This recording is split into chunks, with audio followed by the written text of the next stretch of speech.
Saudara-saudari, marilah kita mendengarkan renungan dengan judul Mintalah dalam nama Yesus, yang berdasarkan pada Injil Yohanes bab 16 ayat 23 dan 24.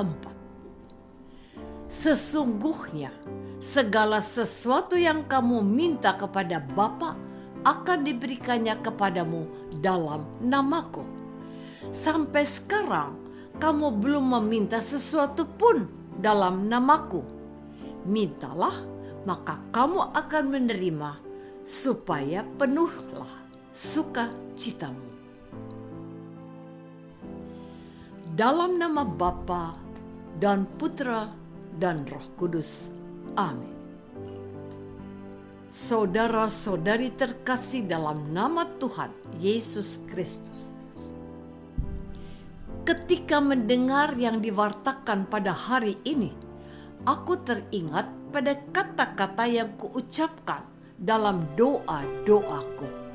Aku lebih banyak meminta segala yang aku butuhkan pada saat ini kepada Bapa dalam nama Tuhan Yesus. Inilah keyakinanku pada firman yang diucapkan oleh Tuhan Yesus sendiri. Mintalah, maka akan diberikan kepadamu.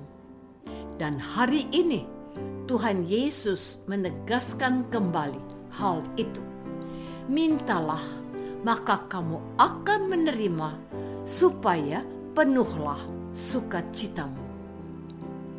Bahkan Tuhan Yesus juga mengatakan kepada para rasulnya bahwa mereka akan melakukan perbuatan-perbuatan besar dalam namanya. Ketika membaca kisah para rasul, saya menemukan keyakinan gereja perdana yang terungkap dalam pengalaman para rasul Tuhan yang mewartakan Yesus yang wafat dan bangkit kembali. Ini salah satunya. Kata Petrus kepadanya, "Eneas, Yesus Kristus menyembuhkan engkau. Bangunlah dan bereskanlah tempat tidurmu." Seketika itu juga bangunlah orang itu. Kisah para Rasul bab 9 ayat 34. Saudara-saudari terkasih, ada contoh lain yang dikerjakan oleh Petrus, dan itu mirip dengan yang dikerjakan oleh Tuhan Yesus. Ketika Dorcas atau Tabita dibangkitkan dari mati, tetapi Petrus menyuruh mereka semua keluar, lalu ia berlutut dan berdoa. Kemudian ia berpaling kepada mayat itu dan berkata, "Tabita, bangkitlah." Lalu Tabita membuka matanya, dan ketika ia melihat Petrus, ia bangun, lalu duduk. Kisah para Rasul bab 9 ayat 40 dan 41. Tuhan Yesus memberi perintah kepada para murid-Nya untuk berdoa dan mohon kepada Bapa segala sesuatu yang mereka butuhkan dalam namanya. Kalau mereka melakukan hal itu, maka mereka akan didengarkan dan doa mereka akan dikabulkan oleh Bapaknya. Gereja Kudus mengajak umat Allah pada hari-hari ini untuk mendoakan permohonan kepada Bapa dalam nama Yesus agar Roh Kudus diutus dan menaungi umat Allah. Roh Kudus itu adalah Roh yang dahulu hadir pada kisah penciptaan, menyertai para nabi dan menaungi Bunda Maria. Roh yang sama harus dimohonkan para murid Tuhan Yesus agar mereka memberikan kesaksian tentang cinta Bapa kepada umatnya. Saudara-saudari terkasih, hari ini saya ingin mengajukan pertanyaan sederhana saja. Apakah aku sudah meluangkan waktu untuk berbicara dengan Tuhan? Dalam doaku itu, apakah aku sudah meminta segala sesuatu yang kita butuhkan untuk dikabulkan oleh Tuhan? Bagaimana Tuhan mendengarkan aku? Kalau berdoa saja aku gak punya waktu. Mungkin ada orang yang berkata, saya sudah mendoakan doa yang diajarkan oleh Tuhan Yesus, doa Bapa kami. Doa itu katanya adalah doa yang menjadi acuan doa-doa kita. Betul sekali. Tapi pertanyaannya, apakah doa itu sudah didoakan dengan penuh kesadaran dan diresapkan serta dihayati benar?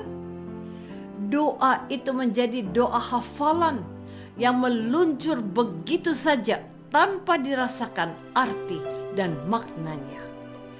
Apakah aku akan mengatakan Tuhan sudah tahu kebutuhan kita sebelum kita memintanya? Kalau yang terakhir ini, saya tidak ingin berdebat. Saya ingin mengulang saja apa yang difirmankan Tuhan Yesus.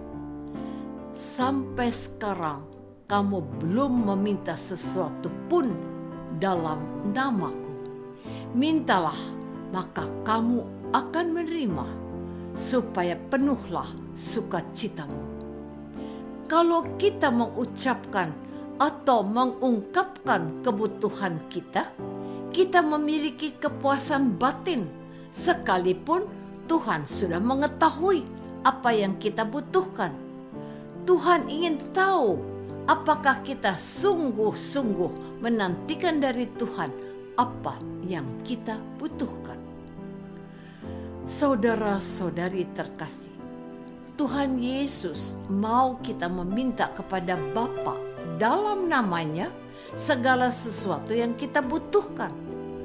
Tuhan mengingatkan kita betapa doa itu sesuatu yang inherent atau sesuatu yang melekat dalam hidup kita sebagai orang yang percaya kepada Allah. Semasa hidupnya, Tuhan Yesus sudah mencontohkan.